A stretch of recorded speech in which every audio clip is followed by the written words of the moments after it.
നിലമ്പൂരിലെ തോൽവി വിശദമായി പരിശോധിക്കാനും തന്ത്രങ്ങൾ പിഴച്ചത് എവിടെയെന്ന് വിലയിരുത്താനും തയ്യാറെടുക്കുകയാണ് CPIM. നാളെ തുടങ്ങുന്ന നേതൃയോഗത്തിൽ ഇക്കാര്യങ്ങളിൽ വിശദമായ ചർച്ച നടക്കും. പാർട്ടി സ്ഥാനാർത്ഥി ജയിക്കില്ല എന്ന റിപ്പോർട്ടുണ്ടായിട്ടും സ്വരാജിനെ എന്തിന് സ്ഥാനാർത്ഥിയാക്കി എന്നതാണ് ഒരു വിഭാഗം ഉയർത്തുന്ന ചോദ്യം. സംസ്ഥാന സെക്രട്ടറിയുടെ RSS സഹകരണ പരാമർശം തിരിച്ചടിയായെന്നും ഒരു വിഭാഗം നേതാക്കൾക്ക് അഭിപ്രായമുണ്ട്. റാഹിസ് റഷീദ് നമുക്കൊപ്പം ചേരുന്നു. Rahees Rasheed, good evening. ചോദ്യങ്ങൾ ഉയരുകയാണ്. തോൽവിയുണ്ടായത് സംസ്ഥാന സെക്രട്ടേറിയറ്റ് അംഗത്തിനാണ്. ഏറ്റവും മികച്ച സ്ഥാനാർത്ഥിയായി പാർട്ടിക്ക് ഉയർത്തിക്കാട്ടാവുന്ന ഒരാളെയാണ് നിലമ്പൂരിൽ നിർത്തി തോൽപ്പിച്ചത് എന്നതാണോ അതൃപ്തർ പറയുന്നത്? Good evening Sujaya. ആ തരത്തിലാണ് പാർട്ടിയിലെ ഒരു വിഭാഗം നേതാക്കളുടെ പ്രതികരണം വരുന്നത്. അവരുമായി സംസാരിക്കുമ്പോൾ നമ്മളോട് പറയുന്നത് ആ തരത്തിലാണ്.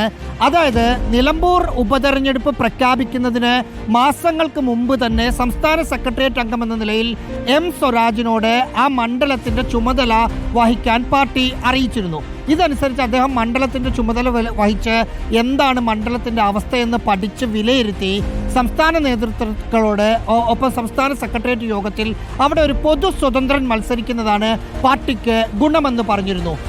ഇതിനു മുമ്പ് കുഞ്ഞാലി മാത്രമാണ് പാർട്ടി സ്ഥാനാർത്ഥി അവിടെ വിജയിച്ചിട്ടുള്ളത്. പിന്നെ വിജയിച്ച 3-4 പേർ പൊതു സ്വതന്ത്രനാണ്. അതായത് പാർട്ടി വോട്ടിനപ്പുറം മറ്റു വോട്ടുകൾ കൂടി സമാഹരിക്കാൻ പറ്റുന്ന ആളാണെങ്കിൽ മാത്രമാണ് ജയസാധ്യതയുള്ളൂ എന്നതായിരുന്നു സ്വരാജ് പാർട്ടി നേതാക്കൾക്ക് നൽകിയ റിപ്പോർട്ട്. പക്ഷേ അത് പൂർണ്ണമായും അവഗണിച്ച് M സ്വരാജിനോട് മത്സരിക്കാൻ പറയുകയാണ് ചെയ്തത്.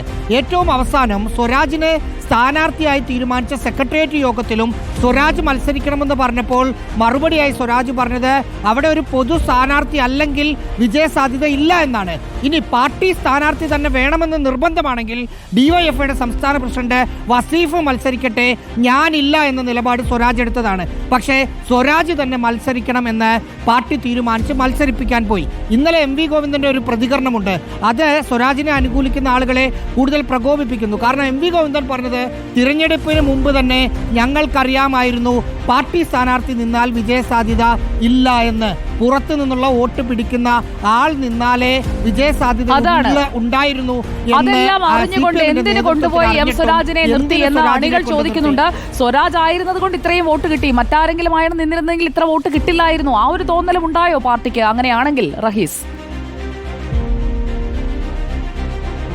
സ്വാഭാവികമായും ആ ഒരു തോന്നലുണ്ട്. കാരണം പാർട്ടി വോട്ടിൽ ഒരു തരത്തിലുള്ള വിള്ളലും വീണിട്ടില്ല എന്നതാണ് തിരഞ്ഞെടുപ്പ് ഫലത്തിനു ശേഷം പ്രാഥമികമായി കണക്കിലെടുക്കുമ്പോൾ പാർട്ടിക്ക് മനസ്സിലായത്. സ്വരാജ് അല്ലെങ്കിൽ നേരത്തെ സുജയ പറഞ്ഞതുപോലെ അവിടുത്തെ പ്രദേശവാസിയായ അൻവറും 9 വർഷം MLA ആയ അൻവറും നിലമ്പൂർ കേന്ദ്രീകരിച്ച് രാഷ്ട്രീയ പ്രവർത്തനം നടത്തുന്ന ആര്യാടൻ ഷൗക്കത്തും മത്സരിക്കുമ്പോൾ പാർട്ടി വോട്ടിൽ കൂടി വിള്ളൽ വന്നേനെ.